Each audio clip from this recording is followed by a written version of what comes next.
Our next panel is headed by Nyrop, who is the director of Cornell Tech.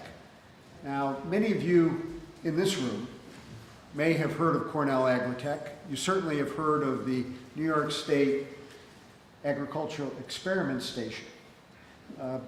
What I tell everyone across this state is that the reason why we have 500 wineries in New York is because of Cornell Tech and the experiment station. The reason why we had disease-resistant tomatoes and apples on trellises, many new varietals of apples created, is because of Cornell Tech. And I'm very excited about the rebranding of the experiment station, because this great region needs a technical center of higher education. And now we have it in Cornell Tech. And we need the world to recognize that. Ask Jan and Bill Strassburg and others to come up with Jan to the table. So I want to introduce some people before I get started. First, Bill Strassburg, who many of you know with Wegmans, because he was very instrumental, along with Mike Mazzolio, in helping us create this thing I'm going to describe to you in just a minute, which is the New York Center of Excellence for Food and Agriculture. I also want to introduce some folks who've been working to make this a reality, and that's Caitlin Schickel and Brooke Mayer, and where is Max? And Max Sims also. So these are all folks who are working to make this Center of Excellence a catalyst for economic growth. So I have a vision. I have a vision that New York is going to be the food capital of Eastern North America. And if we do that, the opportunity for economic expansion is truly amazing. So I'm a professor, right? And I typically start a conversation with some questions. So here's a question to you. New York is ranked 20th, 10th, or 2nd in food manufacturing nationally? Second. Very good. 2nd, only behind California. New York is ranked 20th, 10th, 2nd nationally in the attraction of food and agricultural venture funds. Second. 2nd, only behind California, but it's a distant second. If we could grow the food manufacturing sector of the New York economy, we could add a half, $1, or $3 billion annually to the GDP. $3 billion. Now, I look at all those numbers as tremendous opportunities. So here's my goal today. I have this vision. I cannot achieve that vision on my own. There's a whole lot of people that have to contribute to that vision. You're part of that group. And I'm going to describe to you a program that is really just getting underway, but I hope that you will add this to your quiver of tools that you use in economic development. So the thing I'm going to describe to you is this New York Center of Excellence in Food and Agriculture. So what is this? It is a catalyst. It is a glue. It is a connector. It's a node in a network. The Center of Excellence is not designed to add new resources, other than these very, very talented people, but it is making the connections between the resources at Cornell, throughout the state, businesses, venture funds, to grow. And just to give you an example, these are the kinds of entities that would interact in the context of the Center of Excellence to forge new businesses, to expand current businesses in the food and agricultural sector. So I've already given you some indication of some of the current status of agriculture and the potential for growth, but there are also resources that position New York York to be this food capital of the East. Water, yes, we had way too much water over the last 2 weeks, I will grant that. But nonetheless, water is really, really critical. And believe it or not, there are agricultural firms moving from the Southwest to New York in pursuit of water. We have reasonable weather. We have phenomenal markets. We have a very talented workforce. We have a great infrastructure. And we have research capabilities. Now, already, and I think it was in the panel this morning with the ESD directors, who mentioned Cheribundi. Some of you are familiar, some of you may remember Cheribundi was Cherry Farm when it first began. And that was a product that was developed and perfected at the Food Venture Center at Cornell Tech. That company now, Cheribundi, employs over 54 people. It is a very, very large operation. It's an impressive operation. This is precisely the kind of enterprise that the COE would like to be able to point back to and say, we helped make that happen. Some more detail to back up my assertion about venture funds, and here you can see it. Yeah, we are second. We're actually quite a long way behind California, but we are second, and we're ahead of Texas. Next slide. Now, the vast majority of the venture funding is actually going into New York City, and many would say, well, that's not so good, really, right? Because we actually need some of that financing here in the Finger Lakes to be able to grow our food and agricultural economy. How many farms are there in New York City?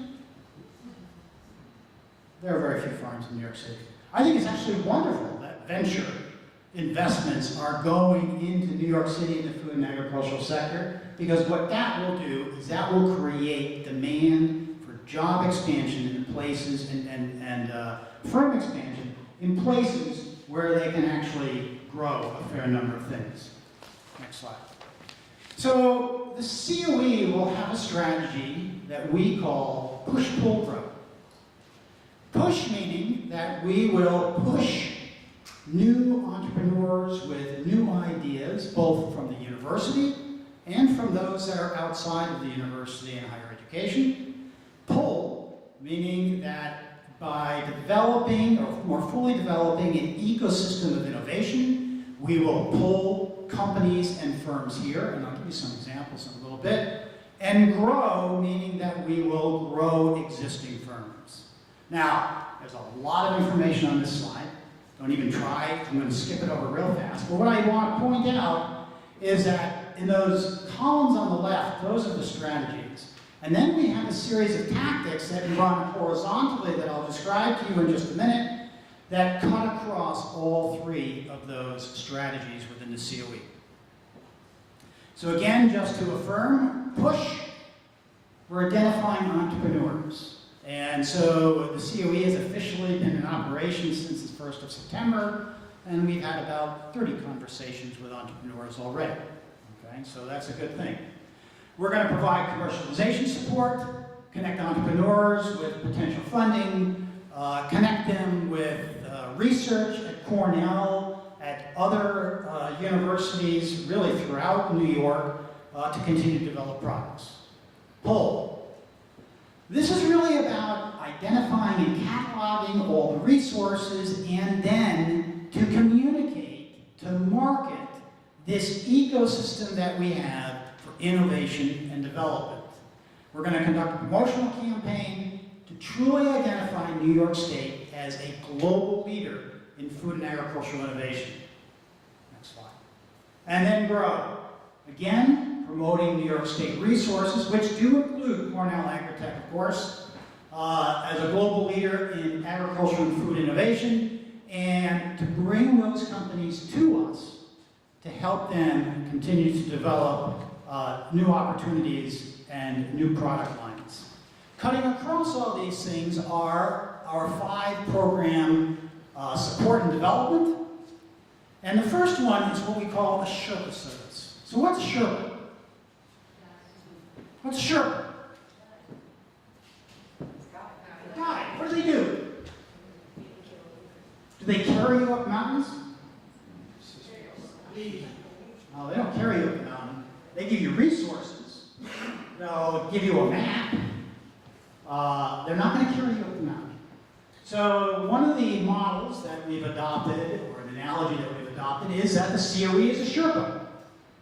We will help companies, entrepreneurs, in identifying resources. We'll provide a guide. We'll provide connections. But we don't actually carry you anywhere.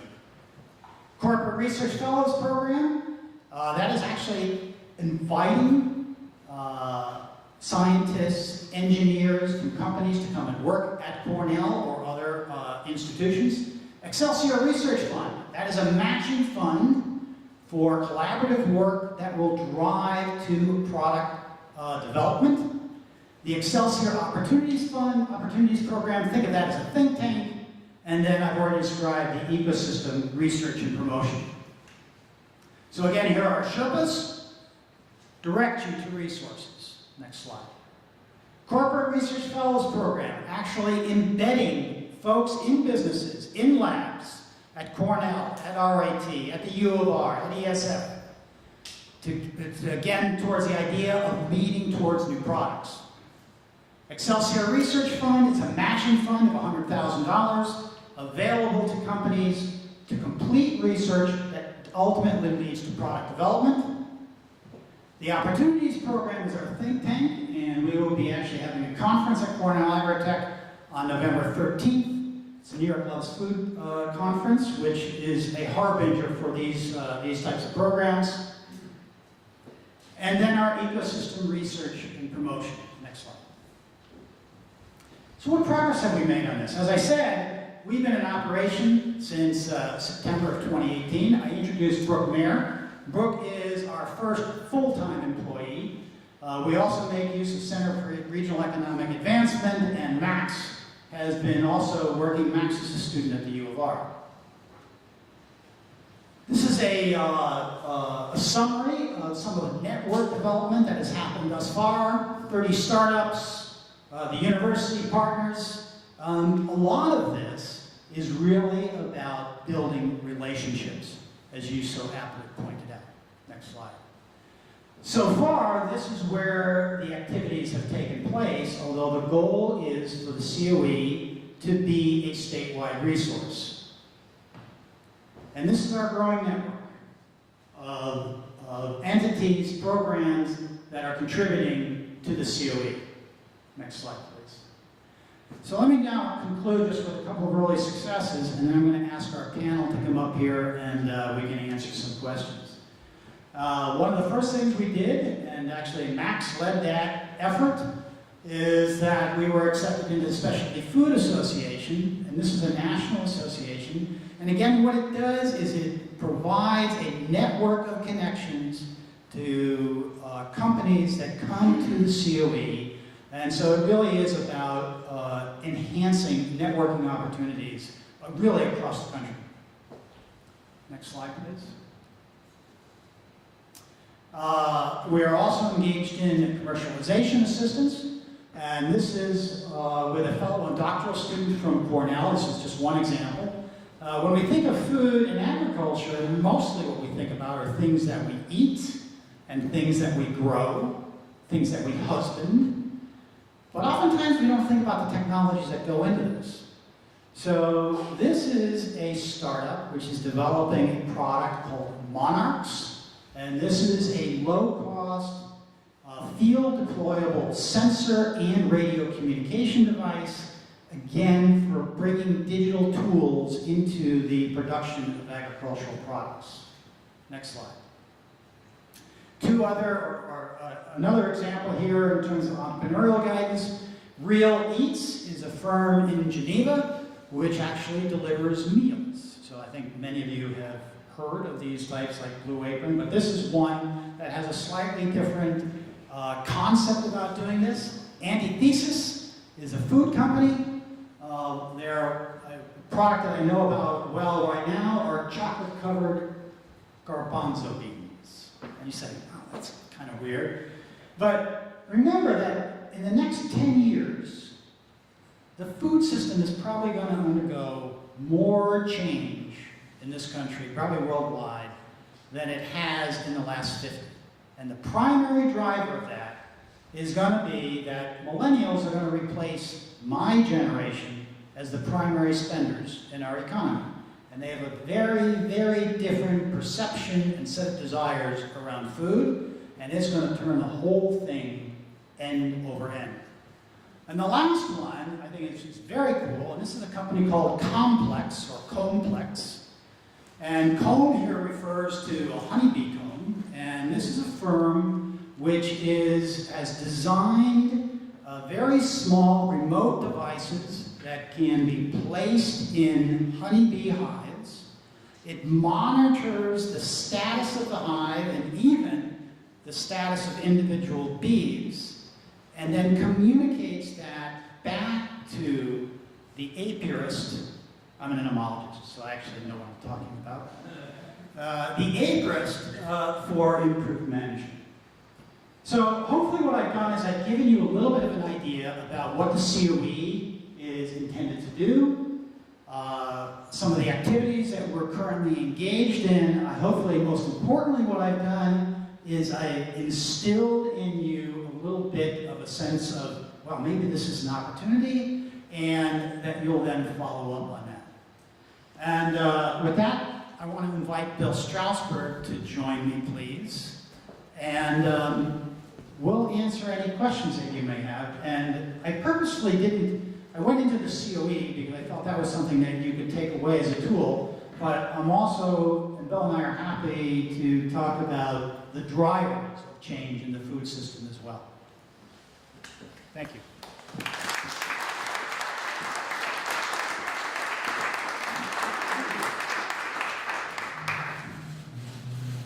Excellent story about our Center of Excellence. And the two gentlemen here are the prime movers of the Center of Excellence. And I want to thank you both publicly for your efforts. It, I believe, will be extremely important for the future of New York agriculture, of New York business, and the Finger Lakes business community. The map we have here, I just wanted to put it in scope for all of us, that Cornell Agritech is the center of the Center of Excellence. However, its university partners in Rochester, in Syracuse, and of course in Ithaca are critical to the success of the Center of Excellence. And Bill, we're talking about the state. Maybe you could outline in much better detail than I was able to today about your idea of the New York food and agriculture competition, and let folks know what you had in mind. Yes, thank you, Senator. I will do that in a second. I'm going to do a little takeoff on what Jan did and give a little quiz. So, who here can name the number 1 and the number 2 higher ed institutions for STEM degrees in America? Anybody? They're both on that list. Cornell's number 1 and RIT's number 2 in the country for private institutions in STEM degrees. Why do I bring that up? So you heard from Jan, and he said that the food industry is going to change more in the next 10 years than it has ever changed before.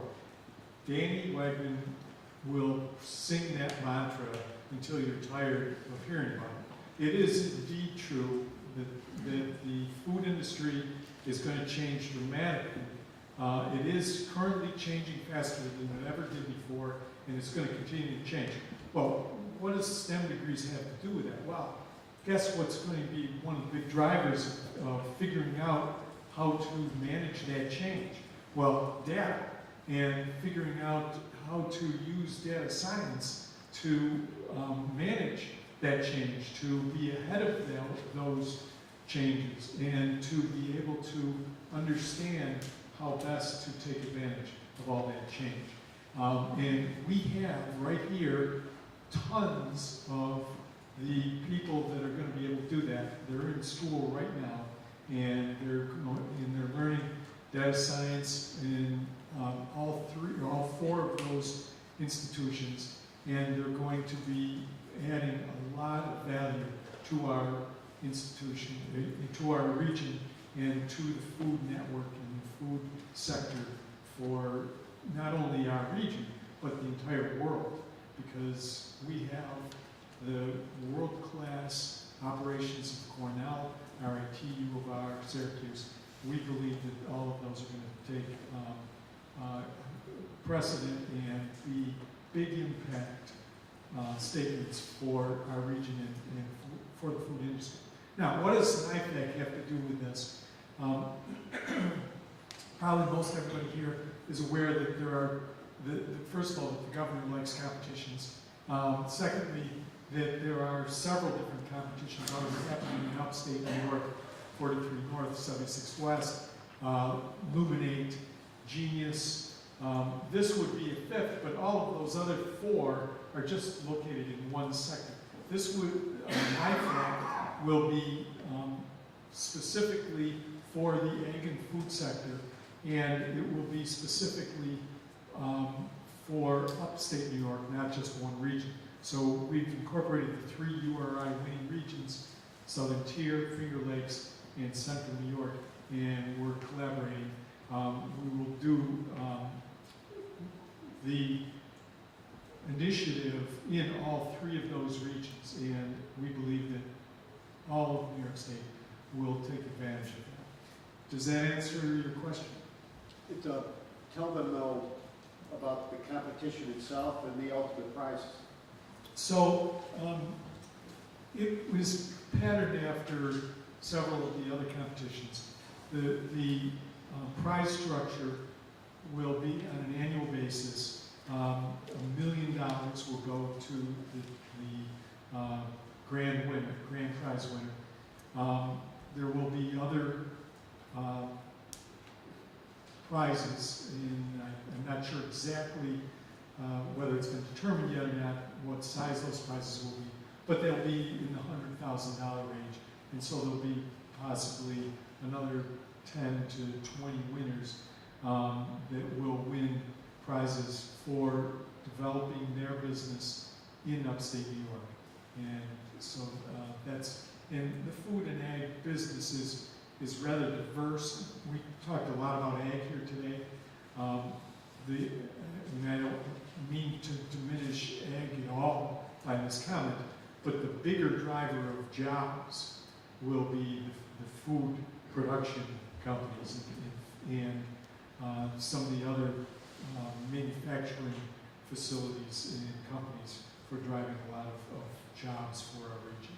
So don't take that as a knock on agriculture, but we clearly want to make sure we're focused on food production as well. Let me just add one thing to that. So the prize money is important, but equally and maybe even more important is that those who compete for that spend a fair amount of time in the Finger Lakes, actually being shown opportunities, being mentored as they step through the competition. So, you know, the theme of us getting together here is around locate Finger Lakes, right? So, yeah, the prize winners will have to come here, but we will literally be showing the resources that we have to hundreds of potential businesses and entrepreneurs. And that is as big a prize as the actual monetary prize, at least for us. Yeah, to echo what Jan said, the big win here, in my estimation, aside from attracting some new companies that would locate here or helping some companies that are here grow, will be the recognition of the food ecosystem in upstate New York, in the Finger Lakes region, as being world-class. And as we heard from Paul, nobody in the South would have heard of the Finger Lakes before. Well, people that are in the food industry, once we've promoted this NYPAC competition, everybody's going to know that the Finger Lakes region exists and that we're world-class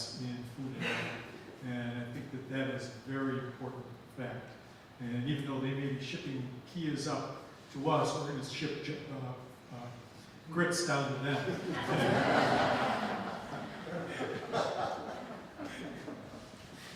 them. Any questions? Yes. Yes, hi, thank you. I'm really excited about the competition. I'm a prior serial entrepreneur myself. I'm now in economic development. I've been in many of the world-class competitions for Fast Challenge and 43 North myself. And so I come from that dual perspective. And I'm really interested in the timeline. And you talked about this being an annual competition. Can you speak more about when the first one will be held, the deadlines have been determined, and how are you going to market this and put it out there for the stars to hear about and see?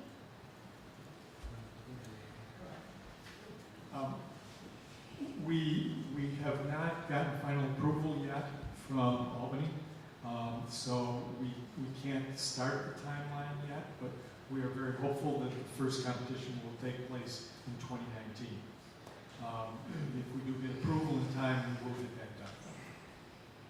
In terms of promoting it, we will take a couple of pages from Luminate and 76 West and Genius and figure out how best to get the word out about that.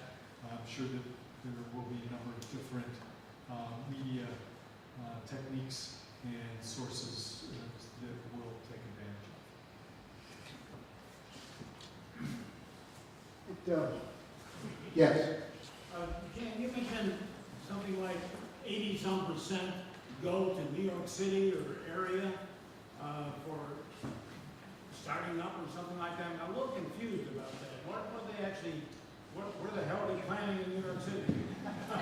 So the statistic is that about 80% of the venture funds that are used for financing in New York in the food and agricultural sector are directed in the New York City region. And I think that simply reflects the fact that New York City has a high density of entrepreneurs. And so that's where these ideas are being formulated, that's where some of the initial funding is, that's where these companies launch. This is a pattern that repeats itself across economic sectors, and that is that big cities attract venture funds. That's reality right now. But I view that not in a problematic way, but as an opportunity for us. Thank you. And this is a critical issue, that all the commercialization of the startups, as they're generated by the science done at our great universities in upstate, need sources of funding. And you could say it's a chicken or the egg. You could say that they're all in the cities. You say they're all in Southern California, where the tech industries are.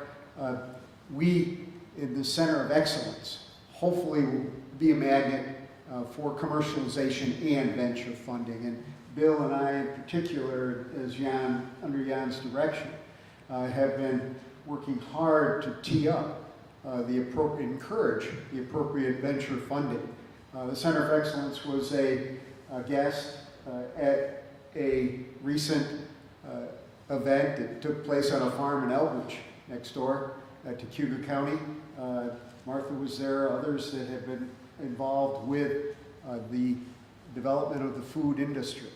And this industry is venture starved, particularly in upstate.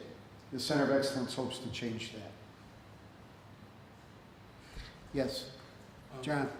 Having just gone through 76 West, I wanted to reinforce the idea that the visits are really the thing. That is where they're, oh sorry, I stand.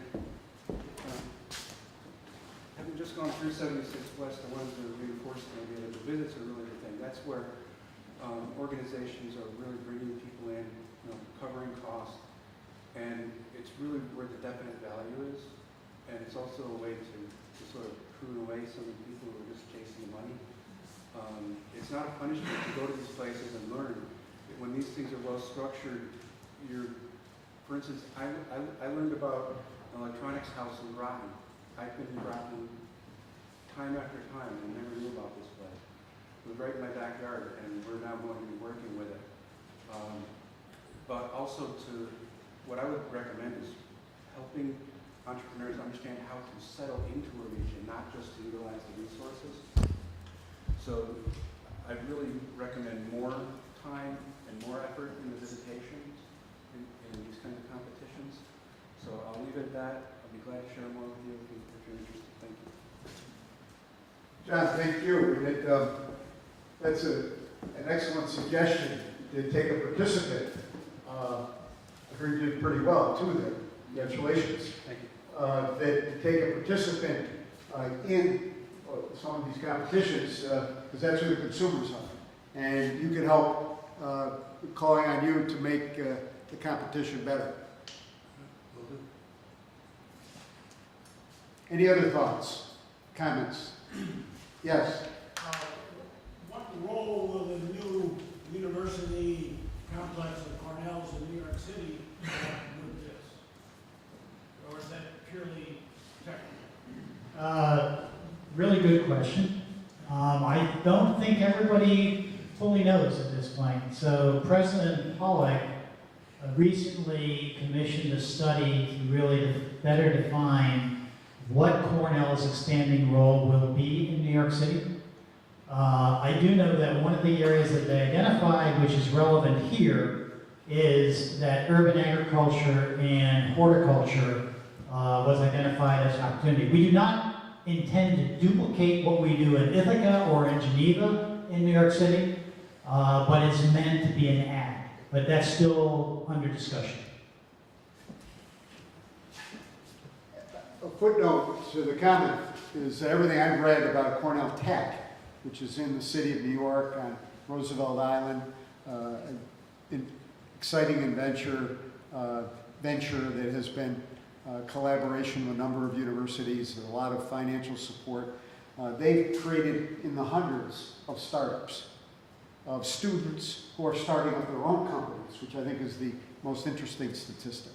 And that hopefully that model will be replicated in the new Cornell Agritech here in Geneva. Well, I want to thank Jan very much and Bill for your great work and wonderful presentation. Look forward to working with you. We have a business session in a few hours that we'll be working on additional planning for the center. Thank you very much for your work.